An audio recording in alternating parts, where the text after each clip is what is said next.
Magic is a verb.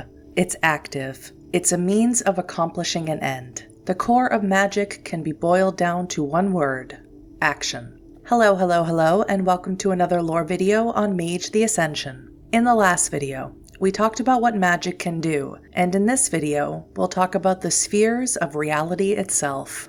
So now that you know what a mage can do with magic, how does an awakened go about actually doing it? A good place to begin is by learning to use the spheres, the fields of knowledge that focus on 9 elements of reality, and then learning how to juggle them. Spheres encompass certain elements of reality and can be divided into 9 basic principles. Correspondence, the element of connection between apparently separated things. Entropy, the principle of chance, fate, and mortality. Forces, the understanding of elemental energies. Life, keys to the mysteries of life and death. Matter, the principles behind supposedly inanimate objects. Mind, exploration of the potentials of consciousness. Prime, an understanding of the primal energy within all things. Spirit, comprehension of otherworldly forces and inhabitants. And time, the strange workings of chronological forces and perceptions. As I've mentioned in previous videos, and we'll go more into detail about this faction in the future, the mages of the Technocratic Union do not believe that what they do is magic. Technocratic mages insist that magic is simply science that's not yet commonly understood, and that the spheres are not mystic concepts, but defined paradigms of enlightened science. The various technicians and scientists who practice this advanced level of understanding tend to define their understanding in terms of Greek, Latin, acronyms, and formulae. When you boil all of that down, however, you're still left with 9 spheres of influence that reflect fields of specialized knowledge.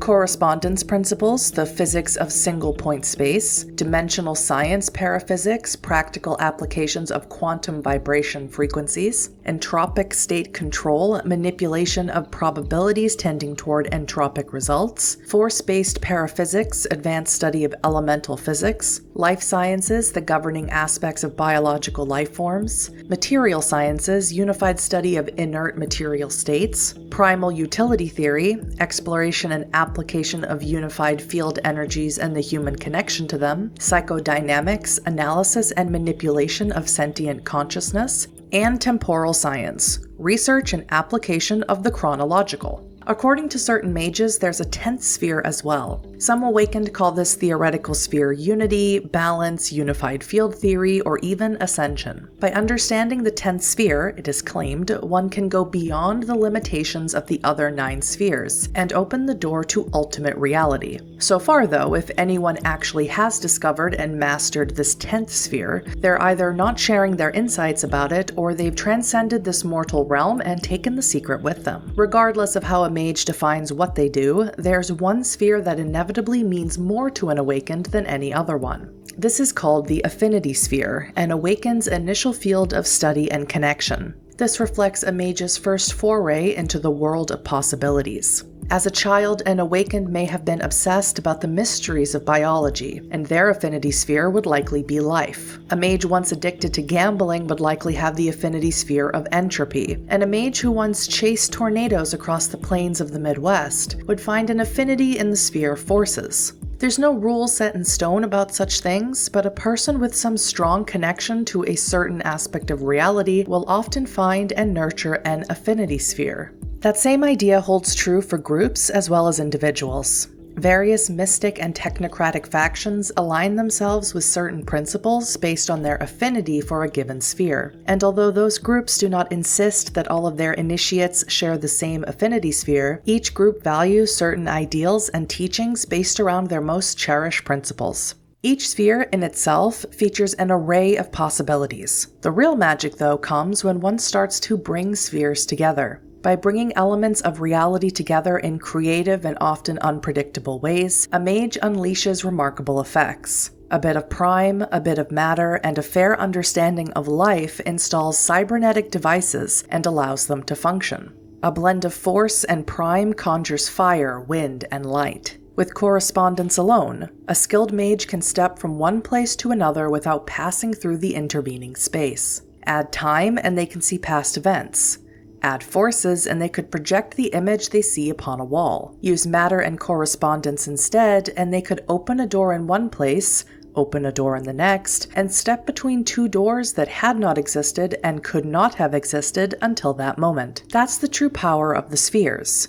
With a nuanced understanding of their principles and a broad understanding of different spheres, an awakened can do almost anything reality will let them get away with doing. Such great knowledge, of course, is easier to achieve in theory than in practice. It takes years, often decades, sometimes centuries, to master the variety of spheres, stretch their possibilities, and learn how to use them to their full potential without a mage blowing themselves to atoms in the process. Very few mages of any faction achieve such proficiency. More often, a will worker finds a few fields of expertise, builds their studies and experience around them, and eventually masters a limited yet impressive range of magics. There's enough potential within each sphere that a single mage could spend a lifetime or two simply learning what that one aspect of reality can do. All spheres are, of course, interconnected, their properties cycling through a circle of connections that unite the principles while keeping each individual field a specialized unit of study and effect.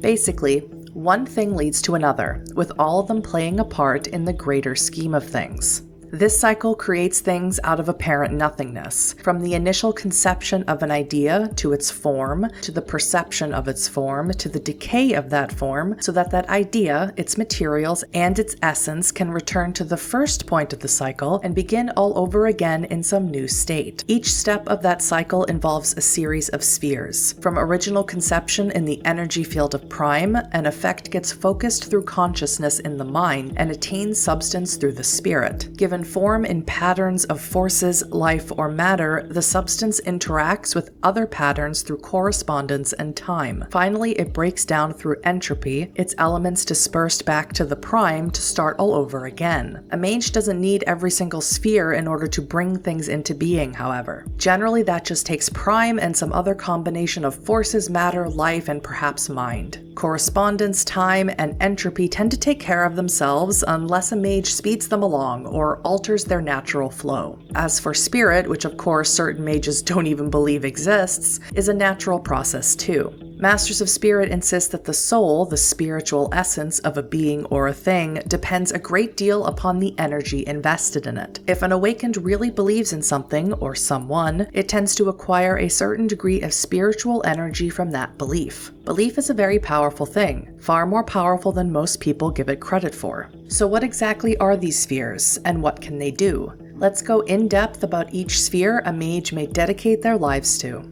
Everything's connected in some way. Our actions are intrinsically connected and affect the actions of things all around us. If we saw all of the connections between us, we'd probably go insane. Masters of the sphere of correspondence, understandably, often seem pretty strange. They perceive unity where the rest of us see division. When a mage understands this sphere, they start to recognize connections between places, people, and things, ultimately realizing that the idea of places, people, and things is all an illusion anyway. A master of this sphere can step across distances, reach into one place and take something into another, and see into areas that appear to be far away because they understand that all places are actually one single place. An awakened who deeply understands correspondence transcends the idea of separation. They see doorways where no one else notices them, and learns to open them, and eventually becomes them. Change is an innate law of the universe. If things stopped changing, everything would freeze into eternal stasis. Even then, though, such stasis is an illusion. Sooner or later, that frozen state begins to decay. The entropy sphere works with the forces of change and decay, speeding or slowing the effects of mortality.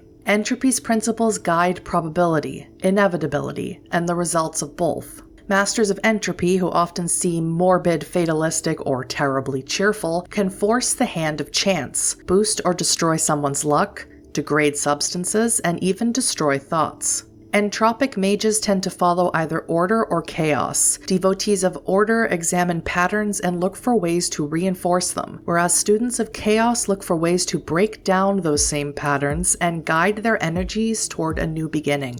Mages pursuing entropy pick up the threads of creation, work with them, and eventually cut them off. Earth, air, fire, water. Long before the periodic table of elements existed, mages realized that the natural elements held power of their own. Forces is the sphere of elemental energies and allows a mage to understand, influence, and eventually command the powers of the elements of air and fire. Beyond that, this sphere also grants power over the invisible forces that drive all earthly elements: gravity, momentum, light, darkness, and even, at its highest levels, the power of the atom. And because of all that, masters of this sphere command the most devastating energies on Earth. The intimate sphere of life is not for weak stomachs or squeamish minds. This visceral discipline celebrates the messy splendors of organic life. Beneath skin and fur and scale is pulp and bones and vile fluids. The mage who understands life accepts those frailties and learns how to heal them, exploit them, and twist them into interesting shapes. The rawest and most carnal art, life requires both passion and compassion. Its masters are simultaneously the most loving and the most ruthless mages imaginable. These mages can change shapes, heal wounds, cure sickness, rend limbs, turn people into toads, grow trees with a glance, and turn enemies into a writhing mess. While forces deals with ephemeral elements, matter deals with the elemental principles of earth and water, things that bend, break, hold firm, or give way. Matter is, in many respects, an associative art, meaning mages often combine it with other spheres to create greater effects. Prime combined with matter weaves objects out of apparent nothingness. Time combined with matter takes objects out of the normal time stream. Entropy combined with matter causes things to erode. Although it's a potent sphere in its own right, matter works best when its properties blend with those of other spheres. Matter specialists tend to be what you might call crafty, often tinkering with or deconstructing objects for the sake of further knowledge. Most, if not all, of these mages master arts like carpentry and stonework. Mind adepts will tell you everything in existence is all in our heads. Each thought, each sensation, every emotional realization or abstract perception manifests through electrical impulses in the brain that get processed by consciousness. That consciousness is the playground of the mind sphere, and its experts can turn everything about reality inside out. Certain mind mages see consciousness as an untouchable abstraction. Others view the brain as a complex computer to be programmed and downloaded at will. Both schools of thought appear to hold some vision of the truth. Consciousness clearly reaches beyond mere physicality, and yet it's chained, at least for most, to our physical forms. In time, a mind master learns how to uncouple their mental processes from their physical state, and then project their mind off on astral journeys. Mind is one of the fuzzier spheres, more of an art than a science. Where matter, life, and forces deal with things an awakened can touch and measure, mind reaches into abstract fields. Thoughts, feelings, impressions, identity, these are the tools and toys of mental magics. Prime arts study energies and forms, spotting traces of quintessence in or between each pattern and then channeling them to suit the purposes of a mage. Masters of this sphere can follow quintessential flows, taste the resonance of certain energies, shift those energies in or out of patterns, and thus bring things into being or drain them of power to be real. Most will workers know the basics of this sphere, but very few manage to master it. As students of the primal utility theory can tell you, prime energies tend to ebb and flow around living things, most especially around people. When human beings invest themselves emotionally and intellectually in something, that something tends to gather prime energies. Thus, certain students of the prime principles view their magic in terms of strange math, calculating the energies involved in everyday transactions, and believe that by tracing those connections, one can manipulate those energies. Beyond the physical mass of matter, the consciousness of mind, and the energies of force and prime, there's the ephemeral quality of spirit. One of the earliest magical pursuits, the spirit sphere encompasses the other worlds, umbral entities, and the principles of the human soul. Like mind, it's impossible to quantify with precise measurements. Spiritual mages have an otherworldly air about them, sometimes spacey, often serene, frequently capricious, and occasionally cruel. More abstract than mind, more ephemeral than spirit, this art dizzies anyone who tries to understand it. Mages who manage to unravel time's mysteries can look forward or backward, slow or speed time's momentum, or even step outside the passing minutes, hours, and years of our lives. Like correspondence, the time sphere confounds rational analysis. Its principles go against everything one has been taught to believe. Like running water, time has currents, tides, and undertows. Going with its flow is far easier than going against it. Mages who work with time understand that turning back the clock is incredibly difficult, even for masters of the sphere. Time masters tend to be either dreamily distracted or fanatically precise. They can be punctual within a split second, answer questions that haven't been asked yet, and speak in an eternal present tense. There's no past, present, or future to the masters of time. Many groups don't ever refer to magic in terms of spheres. They'll say they draw upon their connection to gods or spirits or the earth or their inner selves, not upon some sort of generalized principles of life or time. Regardless of the names they use, however, all mages employ similar principles when they manipulate reality. The names aren't nearly as important as the effects. Whether a mage views the spheres with a tradition's respect, a technocratic analysis, or some other cultural outlook, these 9 principles give them a metaphysical toolkit. Combined with awakened awareness, focused belief, and dedicated willpower, the spheres turn the keys in reality's doorway and invites one in to have a look around. For a mage, there is no truer form of magic. Lesser sorcerers and vampires have their own powers, but none of them can do the things mages can do. I make videos multiple times a week, and every Monday is either Masquerade or Mage Monday, so if you enjoyed this video, please consider subscribing. Thank you so very much for watching. Now remember, Awakened Ones, reality is what you make of it.